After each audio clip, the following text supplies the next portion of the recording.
And we're joined by Robert Ayers, defensive lineman here on Tiki and Tierney. What's happening, Robert? How are you? I'm doing good. Yourself? These nuts. How's practice going? I mean, you guys are gearing up for game one, but how you feeling, man? Because the expectation is high, especially from a lot of analysts. You look at the schemes that you guys are running, and Jameis Winston, and defensively. I talked to my brother; he's excited about you guys. What's your expectation? I expect to be a great team. I'm the type of person I don't necessarily believe in, low standards. I try not to think about losing. I try not to let that be something I focus on. I just focus on trying to be great, and I expect to win every game that we line up. And that's my mindset going into this season. And I think if we put the work in, I think if we bust up behind and focus on the scheme, I think we can really do that. So that's my goal. That's my mindset. Now, Robert, you've been around enough. You played with all different types of quarterbacks. You had Tebow for a minute, right? If I'm not mistaken, you had Timmy in Denver.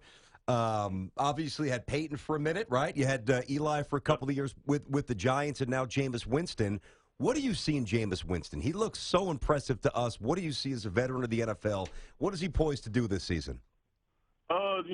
The best thing about Jameis, I think, is that the fact that he wants to be great. A lot of people have talent. A lot of people, have natural ability, and some people are just smart. They can pick up on things easier. But his drive and his passion is to be great.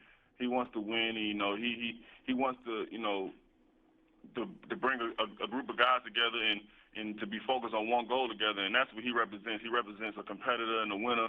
A lot like all those quarterbacks that I've had. Tim Tebow. He wasn't necessarily on the caliber of player as these other guys, but he was the ultimate competitor.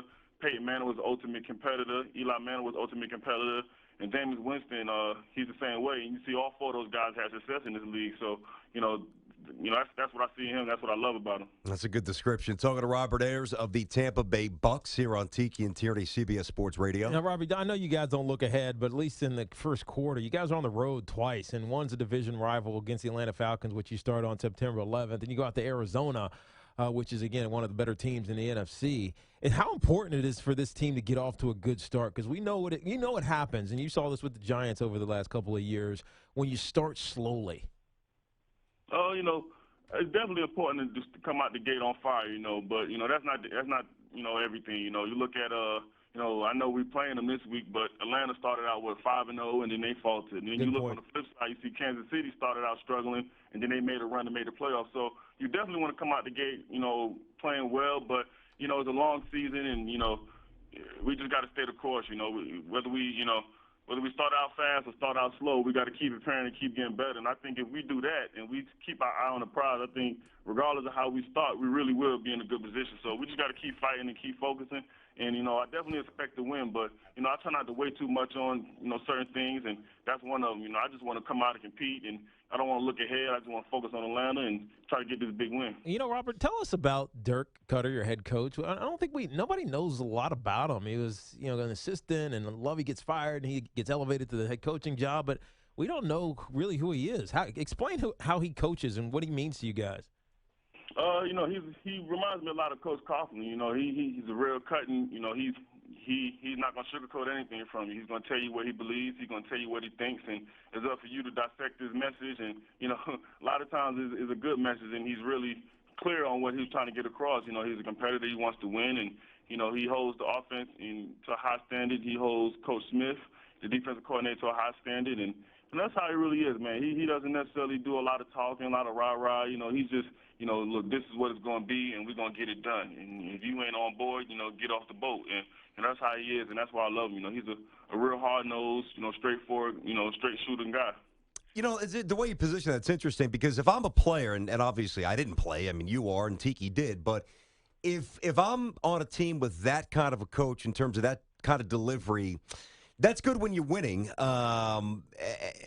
Coughlin, even when things went a little awry, he had enough juice with Super Bowl rings where he's going to control the room, and he doesn't have to, cut up and tell jokes and win the room over. But do you think that kind of personality, I know it's early in Coach Cutter's tenure here, but because he's not a real rah-rah guy, if things don't start off well, does that still flow? Is that still going to jive in a locker room, you think?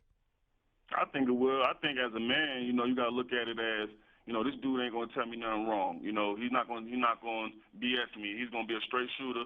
And as men, you respect that. I'd rather have a coach that's a straight shooter, gonna tell me what it is. He don't got to give me these, pep talks and, all that other stuff. Nah, I don't need that. We grown men. We got to go out and handle business. And, that's how he is. He's going to treat you like men until you prove that you need to be treated differently. And if you're not going to be a man about the way you work and the way you come here and present yourself and go about business, he's going to try to get you out of here. And that's just, the way I like it.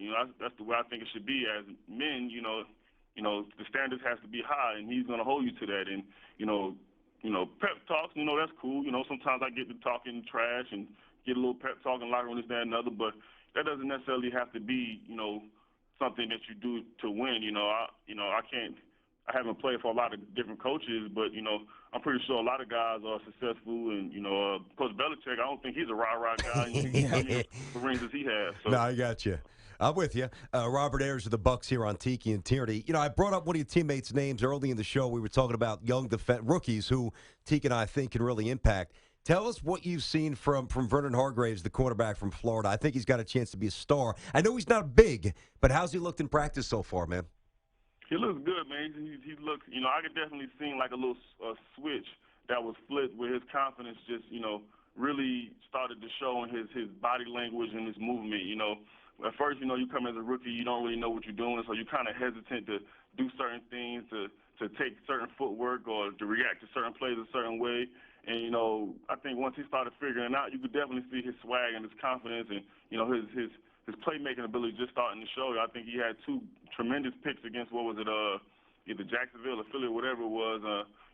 Those right there just were him believing in his ability and going to make plays. I think one of them, he wasn't even covering the dude that he caught the pick on. So, that's just him, being more relaxed and being more confident. I think as time goes on, he's going to learn more, and his coaches are getting him right, and he's going to continue to excel. And, I see a lot of good things from him. Yeah, no, my brother feels very highly about him as well, being down there, analyzing your games in the preseason, and he's a rookie that's going to have to contribute. Another rookie who got a lot of press earlier on in the preseason was your kicker, Robert Aguayo, Doink. who drafted in the second round. I mean, we don't like rookies anyways, but a kicker in the second round, he's actually turned it around. But how is he? What is he like? Because we saw his brother over the weekend. He was down at Florida State. He's he's kind of a little bit of a show off. What's he like as a player? I think he's going to be a great player. I think he can be a Pro Bowl kicker. I think by the time he leaves, he's going to be considered one of the best in the game. You can't tell me any rookie that hasn't came in and had some plays. You look at, Vernon Hargreaves or Noah Spencer or any other rookie you want to look at, they have their troubles. It just so happens with the kicker, the spotlight is on him because he only sees that one play. You only see that extra point. You only see that field goal. Yeah. But that every rookie has their struggles, and he had his. But I don't think that's going to define him throughout his career. I think he's going to go on and be great, and I expect him to be one of the best kickers in his game. And I'll be truly surprised if he's not at a high percentage, 95%. Makes this season. That dude is just that good, and it's just him getting comfortable and learning, and he'll be all right. Mm-hmm. All right, man, before I let you go, we all know you're a proud volunteer. You almost got clipped by App State. Come on, listen. We all think this is the year, Robert Ayers with us from the Bucs, that the Tennessee Volunteers are, play meaningful games for the whole year. I mean, come on, he didn't look too good the opening week. What happened? Hey, we almost don't matter. Hey, no, it does when it's App State. Almost won a Super Bowl. We almost beat those guys. That doesn't matter. As long as you got that W, that's the only thing that counts. And, they came in, it was a tough team. And, if we almost win every game we play this season, we'll be in a good spot. So. No. If you almost win against Alabama, I'll be surprised. We almost beat them last year. Yeah, that's a good point. That's true. Oklahoma. So, the sky's the limit. I believe in those guys. I think Coach Bush got to go in the right direction. And, those almost is, they're going to be wins this year. I'm predicting that. All right. Now, listen, Tiki and I actually both think Tennessee's moving in the right direction. There's no doubt about that. But we did see a 7-point win over App State, and we said, let's have a little fun with Robert Ayers. Hey, Rob. I love my boys, man. I'm sensitive when it comes to my boys. I understand that. My boys. I'd expect nothing less. If you didn't stand up for your boys, I'd have a problem with you, and I'd have to come down to Tampa and talk to you. Hey, Robert, at least it's not like me and my brother's alma mater who lost to the University of Richmond. Oh, geez. 37-20. Yeah, UVA got banged around. At home, Robert. They got smoked by a Division III team. All right, man. Good luck this weekend. Then what? We won, so we good. Yeah, you're All right. right. You're right. I'd rather be in your shoes. Robert Ayers. Thanks, buddy. Appreciate it. Good luck this weekend. Yeah, no problem. Thank you. You got it, man. Of the Tampa Bay Bucks.